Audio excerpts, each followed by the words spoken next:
Another round of Bedlam is upon us, and I cannot wait for it. And what did Gundy do wrong this daggone time? It's always something, isn't it? Or is it? You are Locked On Oklahoma State, your daily podcast on the Oklahoma State Cowboys, part of the Locked On Podcast Network, your team every day.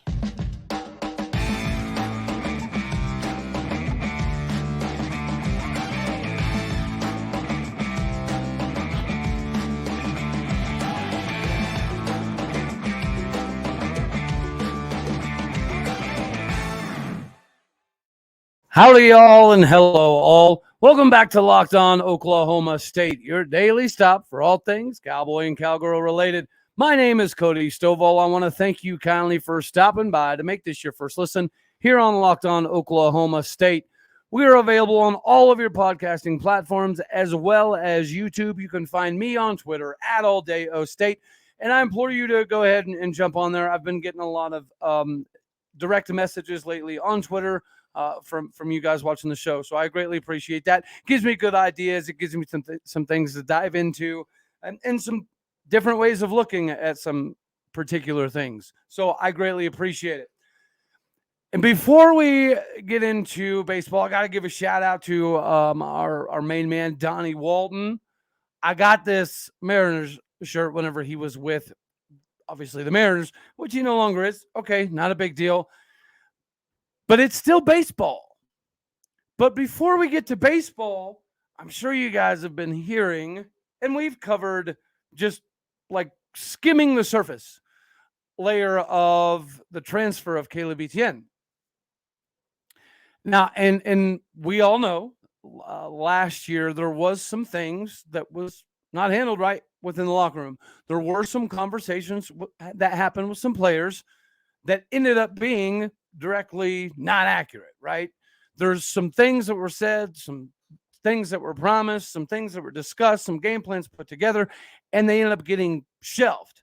And it caused a lot of animosity in the locker room, and we lost part of the locker room. So yesterday we talked about, obviously, the linebackers and how Xavier Benson was instrumental in being one of those voices that stepped up and said, okay, all of the stuff that happened inside the locker room last season, it cannot happen this year. It doesn't matter whose fault it is, what was said, what wasn't said, how it went, what led to what, injuries, yada, yada, yada.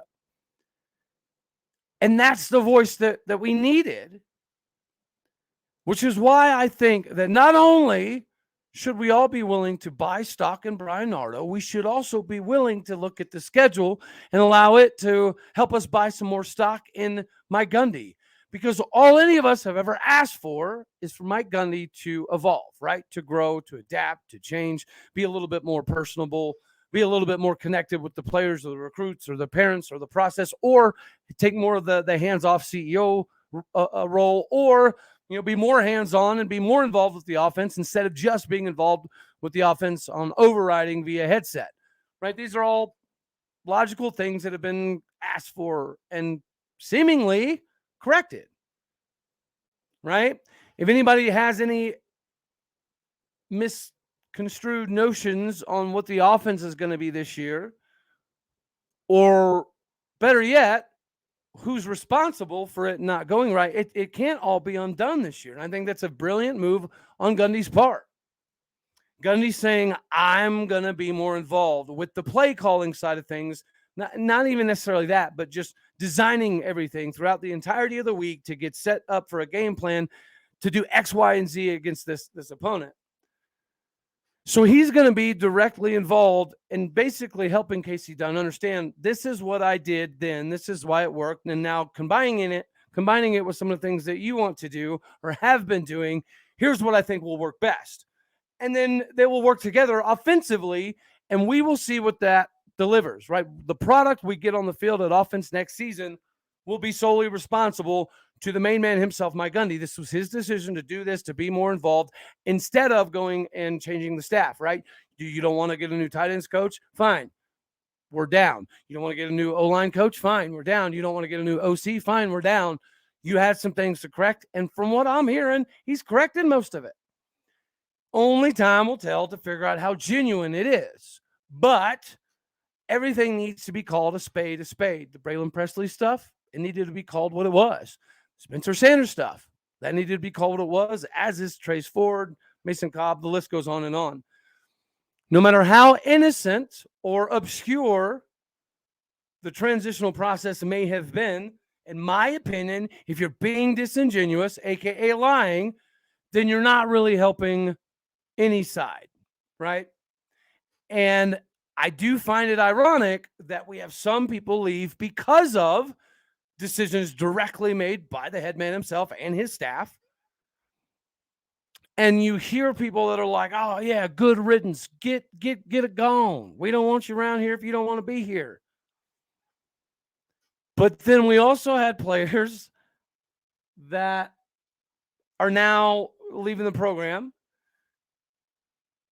And it's the opposite reaction of, oh, look what Gundy's doing. He's ruining everything again. They all don't have to be interlinked negatively. Caleb Etienne did not leave because of Mike Gundy.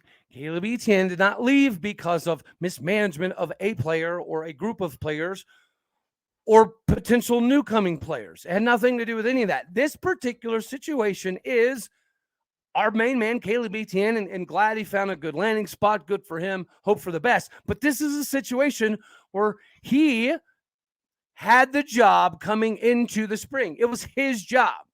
And you figured, obviously, Dalton Cooper's probably going to play the other side. Okay, that makes complete sense. He had the job coming in. He allowed a couple people to catch him. He had then allowed a couple people to get in rotation with him. And that was something that he couldn't stomach going into the fall. He thinks he should be the guy, and he should be the guy. Opposite of Dalton Cooper. He should be. But he did not take that opportunity to seize that moment. This is not a Gundy situation. This is not a Dunn situation, not a Dickey situation. This is a nobody situation, other than the kid did not like the fact that there's going to be a rotation in the fall. So it is what it is. Now, is it going to hurt? Yes, because let's just face it, guys. He does have, 12 starts under his belt? So even if it's just a depth piece, it's a really good depth piece, a very good depth piece. Problem is, he thinks he's an every minute, every day, every down starter, and he very well may be. This might be a situation where we're incorrect, but I don't think so.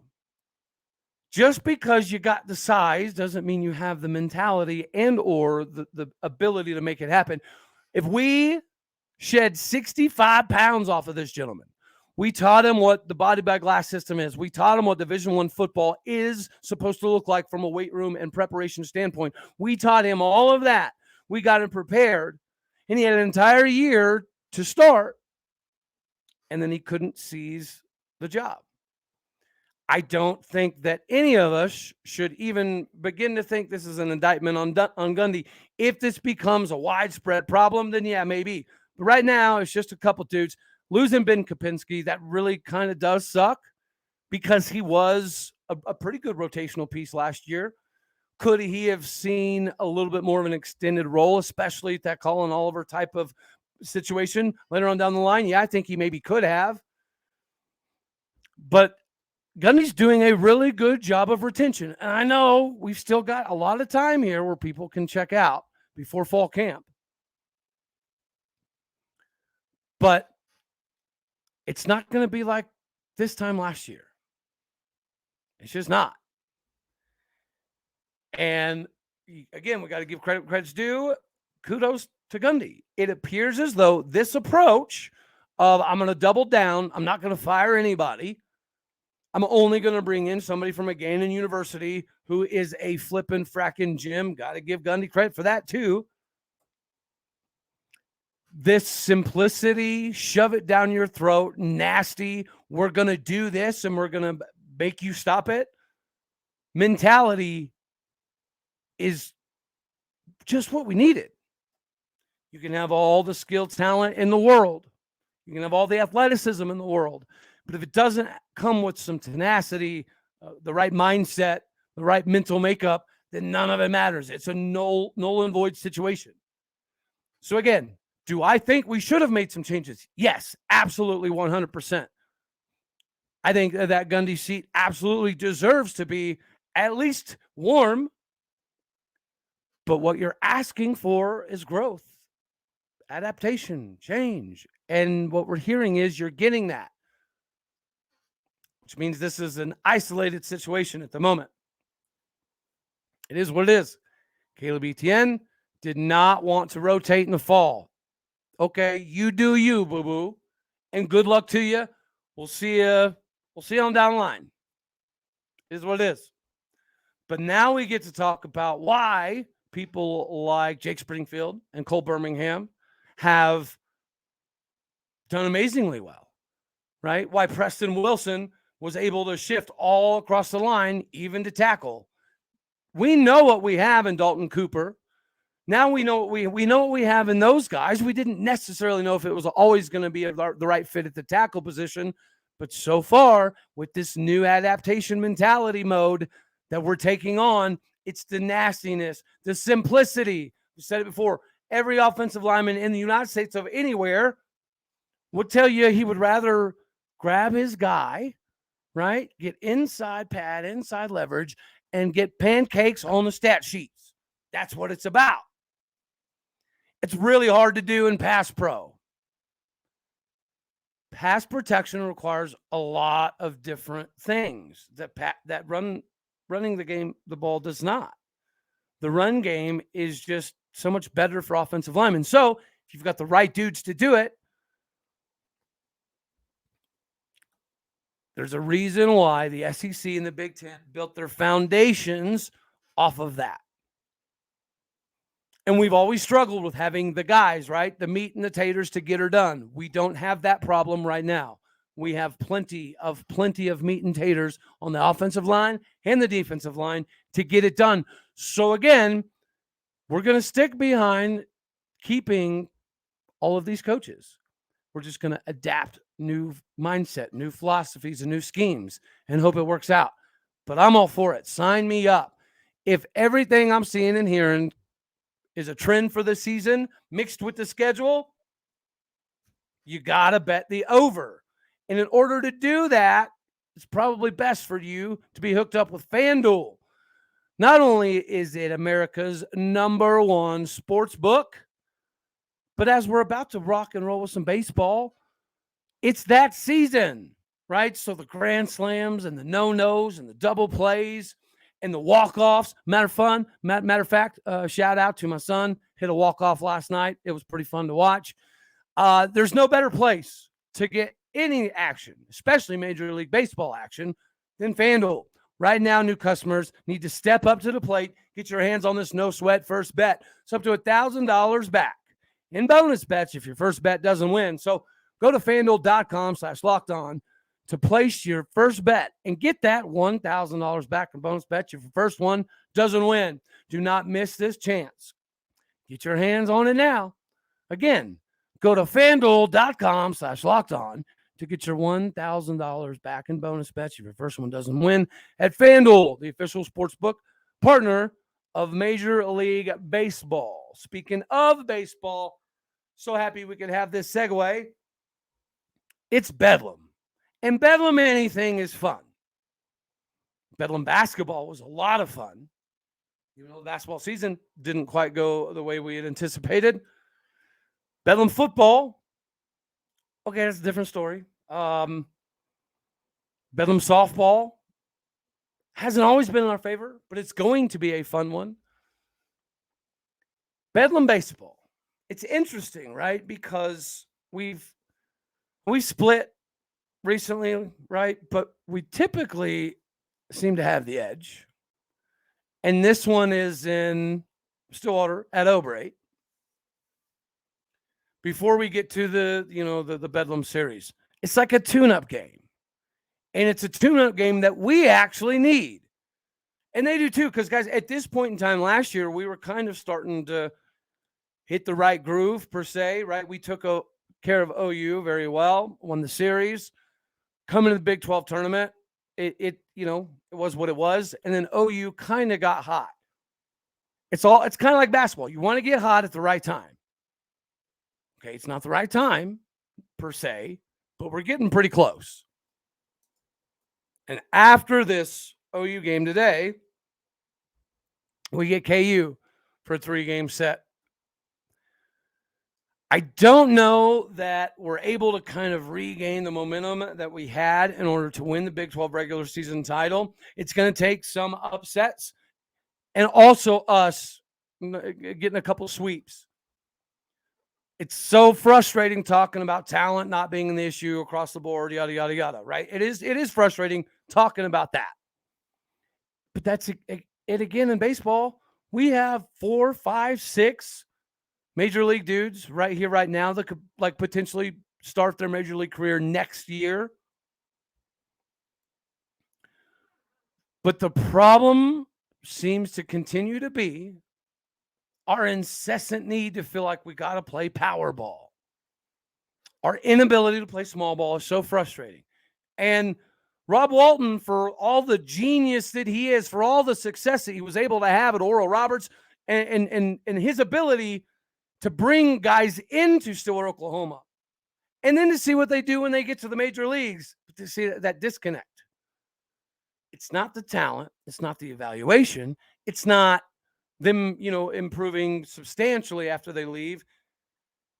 It's about just the mismanagement of the rotation.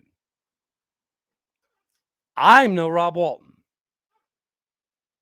but I've coached enough to know that you can physiologically tell the indicators for when you have an issue. So when you can tell whether it just be the opposite even, or they're not driving their hip pocket well enough, or they're overextending, or they're overthrowing, or they're just not getting the feel for the spin rate out of their hand, whatever it is, you know what your pitcher's feeling. And your pitchers know that too. Going into the game, before you step on the mound, you got a pretty good idea of what's working and what's not. If you're a 4-pitch guy, 5-pitch guy, and you're not getting the spin rate, you're not getting it out of your hand right, it just doesn't feel right, it's not getting the break you typically gets, then maybe you got to lean on your 2-seam or your 4-seam or both. And then you got to hit all your spots. Hitting spots becomes more important, right? When you're growing up playing the game of baseball or teaching or hearing, in the very beginning of pitching, it's all about what? Throwing strikes, right? And after you graduate throwing strikes, you learn how to hit spots, and then you get to fixate yourself on the evolutionary process of how to throw sliders and curveballs and all that fun jazz, right? You got to build up to it. And when you do that, as a coach, you have notes on everybody. You know physiologically what's working, as does your pitcher typically. He at least knows out of his hand what's wrong. Maybe anatomically down below, maybe not. Maybe, his base isn't right. And when you start to see that physiological indication, followed by a walk or two, followed by back-to-back hits, you pull the guy. Unless you're just conceding the game, it doesn't really matter how good you know your guy is. Sometimes you just have off days. And the really good ones are able to differentiate the good days and the off days and still be able to compete and win on the off days. So you can see that. If his best stuff isn't working, is he still being competitive enough? Is he still manipulating the eye discipline at the plate for the batter? Is he still making it difficult? Is he elevating up and down in the zone? Is he painting the corners? You can see that. And if he's not, and he's giving up walks and he's giving up hits, you got to pull the plug. You got to move on. And the most frustrating part about it is you, again, see the talent right after that. Because a lot of times this season, when we make that move, whether you're coming in and it be a Drew Blake, right? Whether it even be, I think Brian Hendry's a little bit better in the middle reliever role than the starter role. He does have nasty stuff coming from St. John's off the Tommy John. I know he wants to bang right away. Garrett Binge, another one that's coming off of another one of these massive types of surgeries. He can hit 95, 96, but right now he doesn't need to do that. command your 93, get yourself kind of back into the fray here.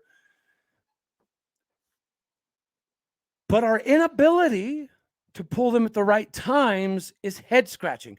Every bit as head scratching is when Gundy decides to punt when we're down by 8 with a minute left. It's the same thing. It doesn't make sense. And so it begs the question, do we, when we get so reliant on the alumni coaching tree, when we have that alumni coaching tree and then our alumnus hire other alumni to be part of that tree, do they then become too loyal to see when maybe it's time to, again, find a new cook for the cooks in the kitchen? These are all relevant things that need to be asked. We should beat OU. That should happen, especially in baseball. But everybody watched what happened last year, and dagnabbit, if they didn't catch fire, and they did, okay, good for them. That was last year. And this year, ironically enough, so we kind of pulled a switcheroo. So we lost Kel Davis, a pitcher that was on our staff for a couple of years, right? And I personally was pretty upset about it. You could see the potential there, right? He's another guy that has some potential major league capabilities. And, he switches up and he joins the enemy and he goes to Norman. Well, then we got one of their main guys, the big 6'6", 6'7", Ben Abrams, to come over.